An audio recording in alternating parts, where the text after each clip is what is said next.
ವಿಜಯನಗರ ಪಾರ್ಕಲ್ಲಿ ಪುಂಡ್ರ ಕಾಟ ಜಾಸ್ತಿ ಆಗಿದೆ ಅಂತ ಅದಕ್ಕೆ ಯೋಚನೆ ಮಾಡ್ತಿದ್ದೆ ಏನಪ್ಪ ಮಾಡೋದು ಅಂತ. ಆದರೆ ನನಗೆ ಒಬ್ಬರು ನೆನಪಾದರು. ಯಾರು ಅಂತ ಹೇಳಿದ್ರೆ ನಮ್ಮ ಭೀಮಾ ಸಿನಿಮಾದಲ್ಲಿ ಗಿರಿಜಾ ಅವರು ಇದ್ರಲ್ವಾ, ಅವರೇ ಹಾಗೇ ವಾಕ್ ಮಾಡ್ತಾ ಬರ್ತಿದ್ರು. ನನಗೆ ಇವ್ರನ್ನೇ ಕರ್ಕೊಂಡು ಬರ್ಬೋದಲ್ವಾ ಅಂತ ಯೋಚನೆ ಮಾಡಿದೆ. ನೋಡಿ ಇಲ್ಲೇ ಇದ್ದಾರೆ, ಸೇಮ್ ಪೊಲೀಸ್ ಗೆಟಪಲ್ಲಿ. ಮೇಡಮ್, ಆ ಡೈಲಾಗ್ ಮೂಲಕನೇ ನಾವು ಓಪನಿಂಗ್ ತೊಗೊಂಬಿಡೋಣ. ಈಗ ತಾನೇ ಬೇಲ್ ಮೇಲೆ ಹೊರಗಡೆಗೆ ಬಂದಿದ್ಯಾ, ಜಾಸ್ತಿ ಮಾತಾಡಿದ್ರೆ ತೆಗೆದ ಮೇಲೆ ಒದ್ದು ಒಳಗೆ ಹಾಕ್ಬಿಡ್ತೀನಿ, ಹುಷಾರ್. ಮೇಡಮ್, ಇದು ಹುಡುಗರಿಗಲ್ವಾ ಮೇಡಮ್ ಹೇಳೋದು ನೀವು? ಹೆಣ್ಮಕ್ಳಿಗೆ ನಾನು ಬೈಯಲ್ಲ, ದಯವಿಟ್ಟು. ಹೆಣ್ಮಕ್ಳಂತ ಅಲ್ಲ, ಪಾಪ ನೀವು ನೋಡೋಕ್ಕೆ ಇಷ್ಟು ಪುಟ್ಟದಾಗಿ ಮುದ್ದಾಗಿದ್ದೀರ, ಬೈವಿ ಅಂತ ಹೆಂಗೆ ಬೈಯೋಕ್ಕೆ ಮನ್ಸು ಬರುತ್ತೆ ನನಗೆ.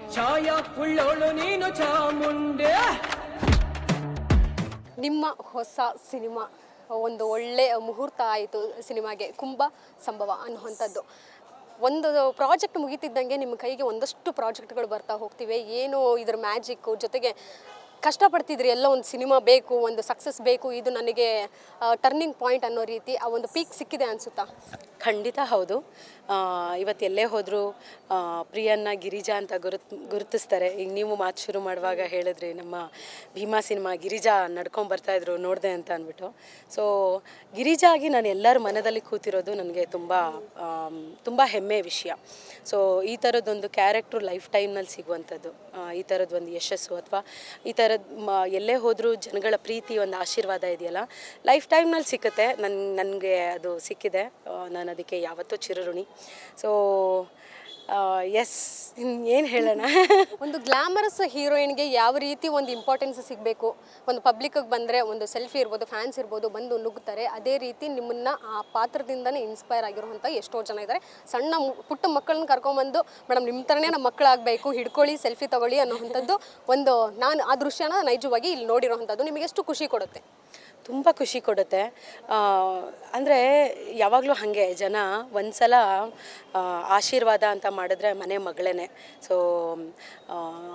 ಕಲಾವಿದರಿಗೆ ಇದೊಂದು ಭಾಗ್ಯ. ಕಲಾವಿದ್ರನ್ನ ಅಷ್ಟು ಪ್ರೀತಿ, ಅಷ್ಟು ಕಾಳಜಿ, ಅಷ್ಟು ಆಶೀರ್ವಾದ, ದೇವ್ರ ಥರ ಎಲ್ಲ ನೋಡ್ಬಿಡ್ತಾರೆ ಕಲಾವಿದ್ರನ್ನ. ಸೊ ಕಲಾವಿದರಾಗಿ ನಮಗೆ ಸಿಗೋಂಥ ಸೌಭಾಗ್ಯ ಅದು. ಸೊ ತುಂಬ ಅಂದರೆ ತುಂಬ ಖುಷಿ ಇದೆ. ಈ ಥರದ್ದೊಂದು ಅಪ್ರಿಸಿಯೇಷನು, ಈ ಥರದ್ದೊಂದು ಪ್ರೀತಿ ಕಾಳಜಿ ಎಲ್ಲ ಕಡೆ ಸಿಗ್ತಿರೋದು. ಸೊ ಏನು ಹೇಳಲಿ, ಎಲ್ಲ because of Bhima, Girija, Vijay sir. ನನ್ನ ಕಡೆವರೆಗೂ ಅಂದರೆ ಅಂಥದ್ದೊಂದು ಏನು ಗ್ರೇಟ್ ವ್ಯಕ್ತಿತ್ವದ ಜೊತೆ ನಾನು ಕೆಲಸ ಮಾಡಿದೆ. ಫಸ್ಟ್ ನನ್ನ ಕಮರ್ಷಿಯಲ್ ಸಿನಿಮಾ ಅಂತ ಒಬ್ಬ ಒಳ್ಳೆ ಮೆಂಟರ್ ಜೊತೆ ನಾನು ಕೆಲಸ ಮಾಡಿದೆ ಅನ್ನೋದು ತುಂಬ ಒಂಥರ ಹೆಮ್ಮೆ ವಿಷಯ. ಸೊ ಇವತ್ತು ಏನೇನು ನನಗೆ ಸಿಗ್ತಿದೆ ಎಲ್ಲ ಬಿಕಾಸ್ ಆಫ್ ಭೀಮಾ. ಭೀಮಾ ಅನ್ನುವಂಥದ್ದು ಒಂದು ಮೈಲಿಗಲ್ಲಾಯಿತು ನಿಮಗೆ, ಇನ್ನಷ್ಟು ಪ್ರಾಜೆಕ್ಟ್ಗಳು ಬರೋಕ್ಕೆ. ಈಗ ಅದೇ ರೀತಿ ಪಾತ್ರಗಳು ಬರ್ತಿದೆ ಹೇಗೆ ಮೇಡಮ್? ನಿಮಗೆ ಪೊಲೀಸ್ ಪಾತ್ರಗಳೇ ಆರಿಸ್ಕೊಂಡು ಬರ್ತಿದೆಯಾ ಹೇಗೆ? ಪೊಲೀಸ್ ಪಾತ್ರಗಳು ಹೆಚ್ಚೆಚ್ಚು ಬರ್ತಾ ಇದೆ. ಅದನ್ನು ಬಿಟ್ಟು ಬೇರೆ ಬೇರೆ ಪಾತ್ರಗಳು, ಒಂದು 3 ಥರ ಬೇರೆ ಪಾತ್ರಗಳನ್ನ ನಾನು ಹಾಕ್ತಾ ಇದ್ದೀನಿ. ಸೊ ಪೊಲೀಸ್ ಪಾತ್ರಗಳನ್ನ ಸ್ವಲ್ಪ ಬೇಗ ಶೂಟ್ ಮುಗಿಸ್ಕೋತಾ ಇದ್ದೀನಿ ಅಷ್ಟೇ. ಯಾಕೆ ಇದು ಏನೋ ಒಂಥರ ಕೋಇನ್ಸಿಡೆಂಟ್, ಇದು ಒಂದಾದ್ಮೇಲೆ ನನಗೆ ಯೂನಿಫಾರ್ಮ್ ಪಾತ್ರನೇ ಸಿಗ್ತಾ ಇರೋದು. ಸೊ ಆಫ್ಟರ್ ಜಾನ್ವರಿ ಬೇರೆ ಬೇರೆ ಥರ ಪಾತ್ರಗಳು ಇರೋವಂಥ ಸಿನಿಮಾಗಳು ಆ್ಯಕ್ಟ್ ಮಾಡ್ತಾ ಇದ್ದೀನಿ. ಎಸ್, ಯಾಕೆ ನಿಮ್ಗೆ ನನಗೆ ಪೊಲೀಸಲ್ಲಿ ನೋಡೋದಕ್ಕೆ ಇಷ್ಟ ಇಲ್ವಾ? ಇಷ್ಟನೇ, ಯಾಕಿಲ್ಲ. ರಿಯಲ್ ಲೈಫಲ್ಲಿ ಪೊಲೀಸ್ ಆಗಿದ್ರೆ ಇನ್ನೂ ಸಖತ್ ಇಷ್ಟ ಆಗ್ತಾ ಇತ್ತು. ಅಯ್ಯಪ್ಪ, ನಾನು ನಿಜವಾಗ್ಲೂ ನಮ್ಮಮ್ಮ ಇಬ್ಬರು ಹೇಳ್ತಾರೆ, ರಿಯಲ್ ಲೈಫಲ್ಲಿ ಏನಾದರೂ ಪೊಲೀಸ್ ಆಗಿದ್ದಿದ್ರೆ ತುಂಬ ಹೆಸರು ತಂದುಕೊಡ್ತಿದ್ದೆ ನಮಗೆ ಅಂತ ಅಂದ್ಬಿಟ್ಟು. ಎಸ್. ಒಂದು ಫೋಟೋ ನೋಡಿದೆ ನಿಮ್ಮದು, ಪಂಚೆ ಕಟ್ಕೊಂಡಿದ್ರಿ, ಭೈರತಿ ರಣಗಲ್ ತಂಗಿ ಅನ್ನೋ ಅಂಥದ್ದನ್ನು ಒಂದು ಟ್ಯಾಗ್ ಲೈನು ನಿಮಗೆ ಕೊಟ್ಟರು. ಎಷ್ಟು ಖುಷಿ ಆಯಿತು. ಜೊತೆಗೆ ಭೈರತಿ ರಣಗಲ್ ಈಗಾಗಲೇ ಸಿನಿಮಾ ರಿಲೀಸ್ ಆಗಿರೋವಂಥದ್ದು, ಆ ಹೈಪು, ನೀವು ಪಂಚೆ ಹಾಕಿರೋವಂಥದ್ದು, ಅದಕ್ಕಿಂತ ಮುಂಚೆ ರಿಲೀಸ್ ಆಗೋಕ್ಕೂ ಮುಂಚೆ ಹಾಕಿರೋವಂಥದ್ದು, ಆ ವಾಕಿಂಗ್ ಸ್ಟೈಲ್ ಎಲ್ಲ. ಪಂಚೆ ನಾರ್ಮಲಾಗಿ ನಾನು ಹಾಕ್ತಿರ್ತೀನಿ ಯಾವಾಗಲೂ. ನನ್ನ ಏನು ನಾರ್ಮಲ್ ರೆಗ್ಯುಲರಾಗಿ ಹಾಕುವಂಥ ಕಾಸ್ಟ್ಯೂಮಲ್ಲಿ ಪಂಚೆ ಅಟೈರ್ ಕೂಡ ಒಂದು. ಸೊ ತುಂಬ ಪ್ರೀತಿಯಿಂದ ಹಾಕ್ತೀನಿ. ಬಹುಶಃ ಪಂಚೆ ನನಗೆ ಶಿವಣ್ಣ ಮತ್ತು ರಜನಿ ಸರ್ ಅವರ ಅಟೈರ್, ಆ ಸ್ಟೈಲ್ನ ನೋಡಿಯೇ ತುಂಬ ಇಷ್ಟಪಟ್ಟು ನಾನು ಈ ಥರದ್ದೊಂದು ಅಟೈರ್ ಮಾಡಬೇಕಂತ, ಅಂದರೆ ಕಾಮನಾಗಿ ಡೈಲಿ ಲೈಫ್ನಲ್ಲಿ ಹಾಕ್ತಿರ್ತೀನಿ ಎಲ್ಲಾದರೂ ಹೋಗುವಾಗ ಮಾಡುವಾಗ. ಸೊ ಆ ಥರದ್ದೊಂದು ಜನ ಅಪ್ರಿಸಿಯೇಷನ್ ಕೊಟ್ಟಿದ್ದು ಭೈರತಿ ರಣಗಲ್ ತಂಗಿ ಅಂತ ಎಲ್ಲ. ಸೊ ಅವ್ರ ಬಾಯಿ ಹರಕೆಯಿಂದ ಆ ಥರ ತಂಗಿ ಪಾತ್ರ ಏನಾದರೂ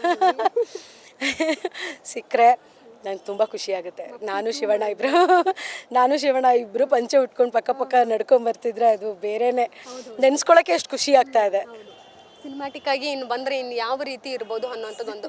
ನೀವು ಭೀಮಾ ಸಿನಿಮಾದಲ್ಲಿ ಡ್ರಗ್ಸ್ ಬಗ್ಗೆ ಹೋರಾಡಿದ್ರಿ, ಈ ಸಿನಿಮಾದಲ್ಲಿ ಭ್ರೂಣ ಹತ್ಯೆ ಅನ್ನುವಂಥದ್ದು ಒಂದು ಕೇಳಿ ಬರ್ತಾ ಇದೆ.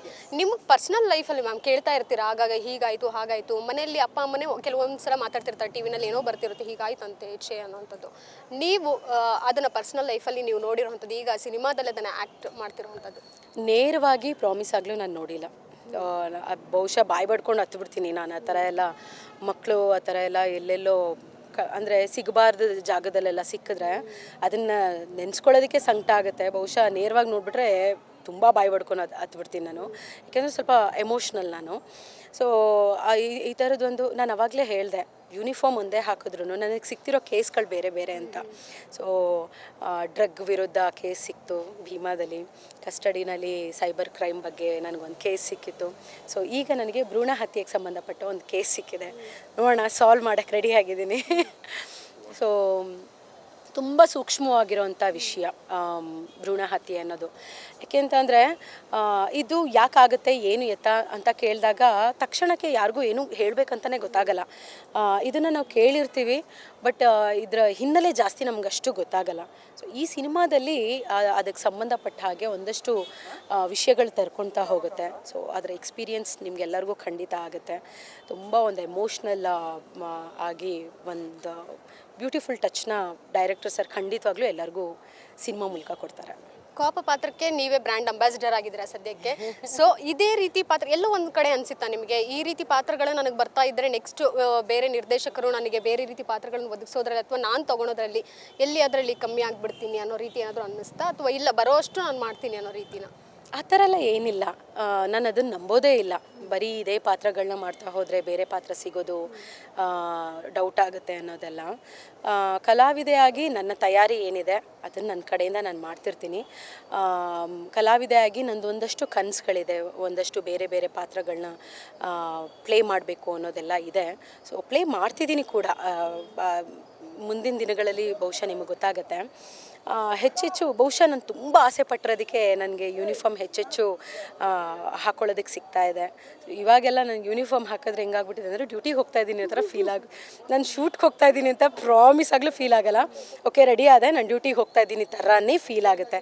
ಸೊ ಹಾಗಾಗಿ ನಾನು ಲಾಸ್ಟ್ ಸಿನಿಮಾಯಿಂದ ಏನು ಮಾಡ್ತಾ ಇದ್ದೀನಿ, ಸೆಟ್ಟಿಗೆ ಬಂದು ಯೂನಿಫಾರ್ಮ್ ಹಾಕೋತಾ ಇದ್ದೀನಿ. ಭೀಮಾದಲ್ಲಿ ನಾನು ಮನೆಯಿಂದನೇ ರೆಡಿಯಾಗಿ ಬಂದುಬಿಡ್ತಾ ಇದ್ದೆ.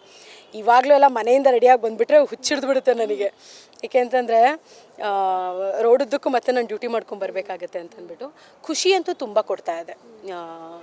ಯೂನಿಫಾರ್ಮ್ಗಳು ನನಗೆ ಮತ್ತೆ ಮತ್ತೆ ಹಾಕೋಕ್ಕೆ ಸಿಗ್ತಾ ಇರೋದು ತುಂಬ ಅಂದರೆ ತುಂಬ ಖುಷಿ, ಹೆಮ್ಮೆ ಪಡೋವಂಥ ವಿಷಯ.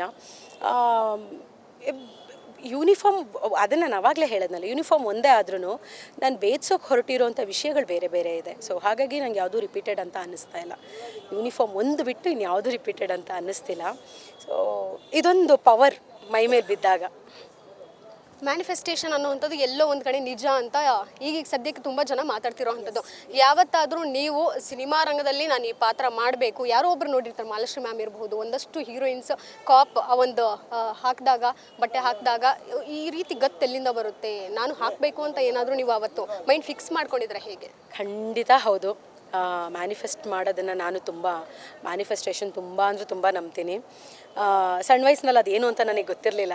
ಬಟ್ ಸಣ್ಣ ವಯಸ್ಸಿನಲ್ಲಿ ನಾನು ಸಿನಿಮಾ ಎಲ್ಲ ನೋಡುವಾಗ ಮಾಲಾಶ್ರೀ ಮ್ಯಾಮ್, ವಿಜಯಶಾಂತಿ ಮ್ಯಾಮ್ನೆಲ್ಲ ಯೂನಿಫಾರ್ಮ್ನಲ್ಲಿ ನೋಡಿದಾಗ ರಿಯಲ್ ಲೈಫ್ನಲ್ಲಿ ನಾನು ಈ ಥರ ಒಂದು ದಿನನಾದರೂ ಬದುಕಿಬಿಡಬೇಕು ಅಂತ ಆಸೆ ಆಗ್ತಿತ್ತು. ಬಟ್ ಆಗ ಕನಸು ಕಾಣೋ ಆ ವಯಸ್ಸಿನಲ್ಲಿ ನನಗೆ ಕಲಾವಿದೆ ಆಗ್ತೀನಿ ಅಂತ ಐಡಿಯಾ ಇರಲಿಲ್ಲ.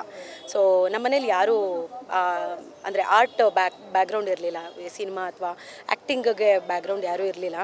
ನಾನು ರಿಯಲ್ಲಾಗಿ ಪೊಲೀಸ್ ಆಗಬೇಕು ಅಂತ ತುಂಬ ಬಲವಾಗಿ ಅಂದ್ಕೊಂಡಿದ್ದೆ, ಬಟ್ ಆಗಲಿಲ್ವಲ್ಲ. ಸೊ ಹಾಗಾಗಿ ಈ ಥರ ಒಂದು ಡ್ಯೂಟಿ ಮಾಡ್ತಾ ಇದ್ದೀನಿ. ಅವ್ರಿಗೆ ಹಂಗಂದ್ರೆ ಯಾರು ರೇಕ್ಸಲ್ಲ ಅನ್ಸುತ್ತೆ ಹುಡುಗರು? ಖಂಡಿತವಾಗ್ಲೂ ಇಲ್ಲ, ಯಾರೂ ರೇಕ್ಸಲ್ಲ.